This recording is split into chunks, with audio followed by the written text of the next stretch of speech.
Olá, você acompanha agora os principais destaques internacionais dos últimos dias. A Europa corre para conter o avanço da variante Ômicron no continente. O Centro para a Prevenção e Controle de Doenças ressaltou que uma ação forte é urgente diante da ameaça da cepa. De acordo com especialistas da agência, a vacinação sozinha não será suficiente para segurar uma nova onda da pandemia, já que não há tempo para cobrir o déficit de imunização. O Centro Europeu também subiu em 1 grau a avaliação de risco da variante, elevando a classificação para um nível muito alto e recomendou uma série de medidas. Entre elas, estão o retorno ao trabalho remoto e uma maior cautela nas comemorações e viagens de fim de ano. Segundo a agência, é muito provável que a nova variante cause internações e mortes, para além das já previstas nas projeções anteriores concentradas na Delta, até então dominante. Para que a carga sobre o sistema de saúde continue sendo administrável, o Centro Europeu reiterou o apelo à reintrodução rápida e do fortalecimento das chamadas medidas não farmacêuticas contra a Covid-19, um termo que engloba restrições em geral. Esta semana, a Organização Mundial da Saúde confirmou que a Ômicron se propaga a uma taxa jamais vista em qualquer outra variante. Vários países europeus começaram a vacinar crianças com idades entre 5 e 11 anos contra o coronavírus. A medida é um esforço para combater o avanço da pandemia e manter as escolas abertas diante da propagação da variante Ômicron. Espanha e Alemanha estão entre as nações que lançaram a imunização para essa faixa etária. Atualmente, os mais jovens são os mais afetados por infecções. A Agência Europeia de Medicamentos autorizou a vacina Pfizer-BioNTech para este público em novembro.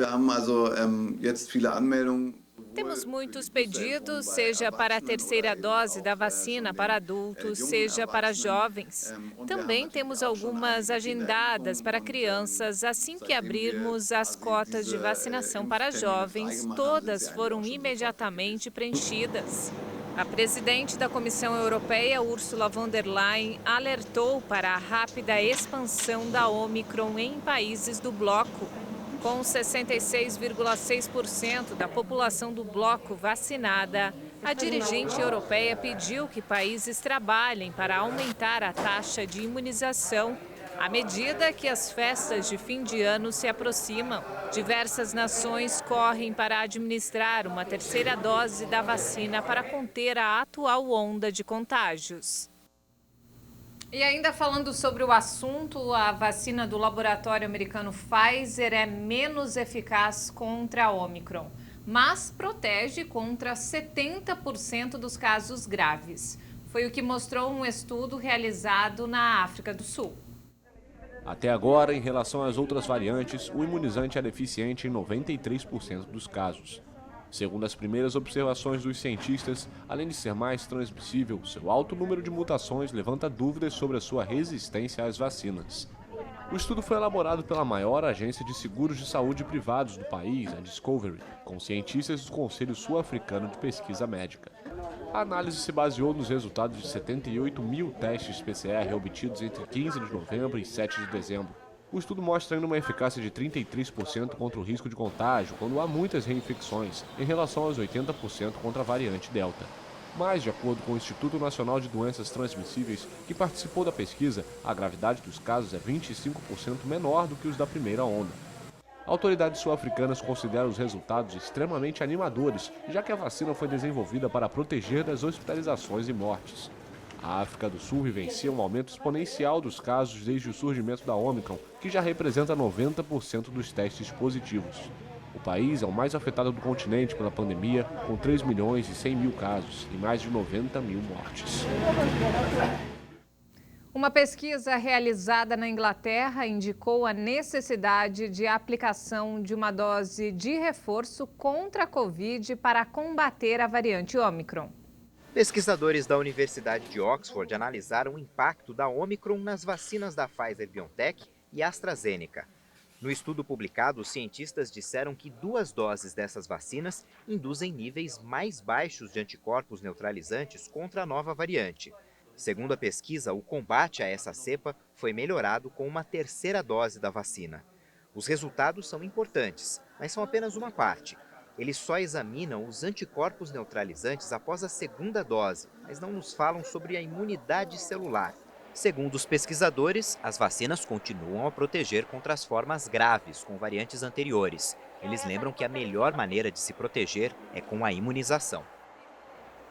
A Argentina adotará um passaporte sanitário para grandes eventos a partir de 1º de janeiro, com a meta de reduzir a curva de contágios de Covid.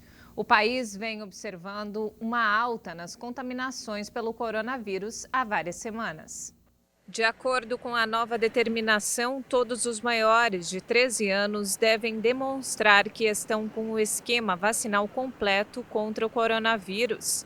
A medida vale para acesso a locais de dança, salões de festas ou similares que se realizem em espaços fechados. Também terão que demonstrar que estão vacinados os argentinos que quiserem participar de viagens em grupo ou eventos com mais de 1.000 pessoas, tanto em espaços fechados quanto abertos. A obrigatoriedade do passaporte sanitário já tinha sido adotada pelos governos das províncias de Buenos Aires, Tucumã e Salta, mas agora vai ser estendida a todo o país. Com 45 milhões de habitantes, a Argentina tem tido um aumento leve, mas sustentado dos casos de Covid nas últimas semanas. Mais de 31 milhões de pessoas já tomaram as 2 doses da vacina no país, enquanto outros 6 milhões receberam a primeira dose, mas ainda não completaram um esquema vacinal. Pesquisadores japoneses desenvolveram máscaras que usam anticorpos de avestruz para detectar a Covid. Baseado em pesquisas anteriores que mostraram que as aves têm forte resistência a doenças, os cientistas da Universidade da Prefeitura de Kyoto, no oeste do Japão, começaram criando uma máscara de filtro revestida com anticorpos de avestruz voltados para o novo coronavírus. Em um pequeno estudo, as cobaias usaram as máscaras e, após 8 horas, os filtros foram removidos e borrifados com uma substância química que brilha sob a luz ultravioleta. Com o resultado, os filtros usados por pessoas infectadas com Covid-19 brilhavam ao redor do nariz e da boca. A equipe espera avançar ainda mais nas pesquisas e desenvolver máscaras que brilhem automaticamente, sem iluminação especial, caso o vírus seja detectado. E mudando de assunto, a Rússia vetou um projeto de resolução promovido por Níger e Irlanda no Conselho de Segurança da Organização das Nações Unidas. O projeto estabelece uma ligação genérica entre aquecimento global e segurança mundial, o que é apoiado pela maioria dos membros da ONU. O texto, que foi apoiado por 12 dos 15 membros do Conselho, pediu ao secretário-geral da ONU para integrar os riscos de segurança relacionados com o clima como um elemento central nas estratégias gerais de prevenção de conflitos da organização. A Índia, sem poder de veto, também votou contra, por considerar que o aquecimento global é principalmente uma questão de desenvolvimento econômico. A China se absteve. A resolução contemplava também pedir ao chefe da ONU que informasse em um prazo de 2 anos sobre as implicações para a segurança dos efeitos adversos da mudança climática nos assuntos tratados pelo Conselho, assim como recomendações sobre como encarar esses riscos. A Organização das Nações Unidas acusou o Talibã de responsabilidade em pelo menos 72 execuções extrajudiciais desde agosto. A alta comissária adjunta para os direitos humanos, Nada al-Nashif, no Conselho de Direitos Humanos da ONU, informou que entre agosto e novembro recebeu denúncias confiáveis de mais de 100 execuções de ex-membros das Forças de Segurança Nacionais Afegãs e de outras pessoas associadas ao antigo governo, das quais pelo menos 72 foram atribuídas aos talibãs. Segundo a alta comissária, em vários casos, os corpos foram expostos em público, o que aumentou o medo entre uma parte significativa da população. No início de dezembro, os Estados Unidos e seus aliados ocidentais afirmaram que estavam preocupados com as execuções sumárias de ex-membros das forças de segurança afegãs por parte do regime talibã. A ONG Human Rights Watch publicou um relatório no qual afirma documentar assassinatos ou desaparecimentos de 47 ex-membros das Forças Nacionais de Segurança afegãs que haviam se rendido ou que foram detidos pelas forças talibãs entre 15 de agosto e 31 de outubro. Em 2021, houve um recorde de jornalistas presos em todo o mundo. 488 e 46 foram mortos. O alerta foi feito pela ONG Repórteres Sem Fronteiras. O número representa uma alta de 20% na comparação com 2020, é o que afirma o relatório anual da ONG Repórteres Sem Fronteiras. Outro recorde é que desse total, 60 são mulheres jornalistas. Ce qui est très impressionnant dans ce bilan annuel 2021. O que é surpreendente neste relatório anual é o número de jornalistas detidos, que é um recorde. Mais de 20%, são 488 jornalistas detidos arbitrariamente em todo o mundo. Isso se deve principalmente ao aumento da detenção em 3 países. Na China, por causa de Hong Kong, em Mianmar e Belarus, onde o ditador Alexander Lukashenko se recusou a aceitar os resultados das eleições e, após as fraudes, organizou uma repressão absolutamente ultrajante. O número de jornalistas presos não era tão grande desde a criação do balanço anual, em 1995. O texto também destaca que México e Afeganistão continuam sendo os países mais perigosos para o exercício da profissão. O número de jornalistas assassinados caiu este ano, em parte graças ao fim parcial de conflitos armados na Síria, Iraque, Afeganistão e Iêmen. Até 1º de dezembro de 2021, 46 profissionais foram assassinados. Há também 65 jornalistas sequestrados. 28 deles são mantidos em cativeiro pelo grupo extremista Estado Islâmico. As famílias dos repórteres não sabem se estão vivos ou mortos. Os custos das catástrofes naturais em 2021 chegam a cerca de 250 bilhões de dólares. Esse valor equivale a 1,4 trilhão de reais. O cálculo foi feito pela resseguradora Swiss Re. A quantia corresponde a alta de 24% em relação a 2020. A fatura dessas catástrofes para as seguradoras está estimada em 105 bilhões de dólares, um aumento de 17% em relação ao ano anterior, relata a Swiss Re em um comunicado. Este é o 4º ano mais oneroso para as seguradoras desde 1970, devido às despesas geradas por desastres naturais. Em 2021, a catástrofe natural mais cara para as seguradoras foi a tempestade Ida, que provocou inundações em Nova York. Nesse evento climático, o custo para as companhias de seguro variou de 30 bilhões de dólares a 32 bilhões. As enchentes de julho registradas na Alemanha e na Bélgica, assim como nos países vizinhos, foram a catástrofe mais custosa na Europa, gerando 40 bilhões de dólares em perdas econômicas. Furacões e tempestades expuseram a ameaça da mudança climática para Nova York. Agora, Manhattan constrói quase 4 quilômetros de muros, portões e parques elevados para se proteger das inundações e do aumento do nível do mar. Nova York se prepara para minimizar os efeitos das mudanças climáticas. O furacão Sandy, em 2012, ou a tempestade Ida, em setembro passado, mostraram que a Big Apple está sob a ameaça da elevação do nível do mar. Por isso, a capital econômica dos Estados Unidos desenvolve o projeto Resiliência da Costa Leste, ao custo de 1 bilhão e 450 milhões de dólares para proteger a cidade de inundações.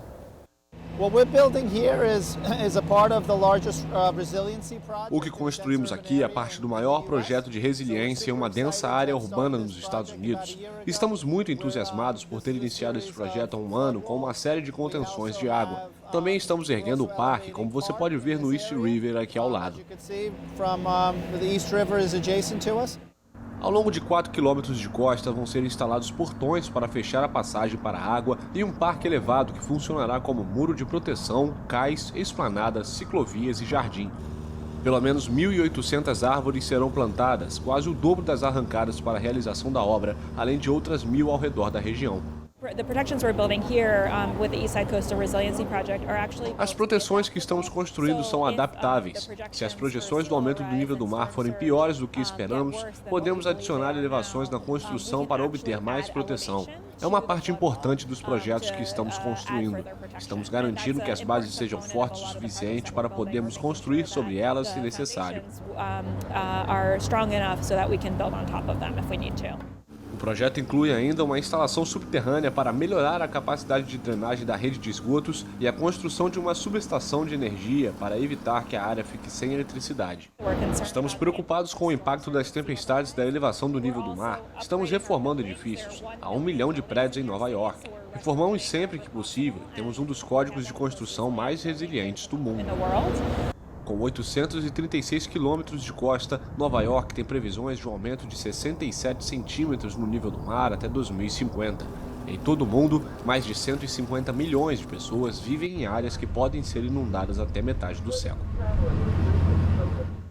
E falando sobre esporte, olha só, Lionel Messi ganhou um novo mural na Argentina. O craque foi retratado em uma pintura gigante de 70 metros de altura em um prédio na sua cidade natal. A obra intitulada De Outra Galáxia e da Minha Cidade é dos artistas plásticos Marlene Zuriaga e Lisandro Urteaga. Estamos muito emocionados em saber que a magia que Léo transmite foi replicada. É a mesma de quando o vemos jogar, quando o vemos ser, quando o vemos se permitir desfrutar de sua paixão. E este gesto, quando ele segura a mão dele no coração, é mágico. Que essa mensagem seja multiplicada por todo mundo. Multiplique esse mensagem para nós em todo o mundo. Os criadores já haviam exposto outro mural no bairro de La Barrada, onde Messi nasceu. Eles garantem que a família do ídolo está de acordo com as obras. A figura de Messi representa a imagem de niño. A figura de Messi representa a imagem de uma criança, de um homem, da magia, da humildade e de uma pessoa que superou muitos obstáculos quando criança por causa do problema de crescimento. Que venceu muitas adversidades de niño quando tinha seus problemitas de crescimento. Messi ganhou sua 7ª bola de ouro neste ano, mais do que qualquer outro jogador de futebol no mundo. O capitão da Albiceleste liderou a seleção argentina, que conquistou a Copa América em julho passado, após 28 anos de seca de títulos. E essa edição fica por aqui. Mais informações ao longo da nossa programação. E se quiser rever as nossas reportagens, acesse o canal HIT Notícias no YouTube. Obrigada pela companhia.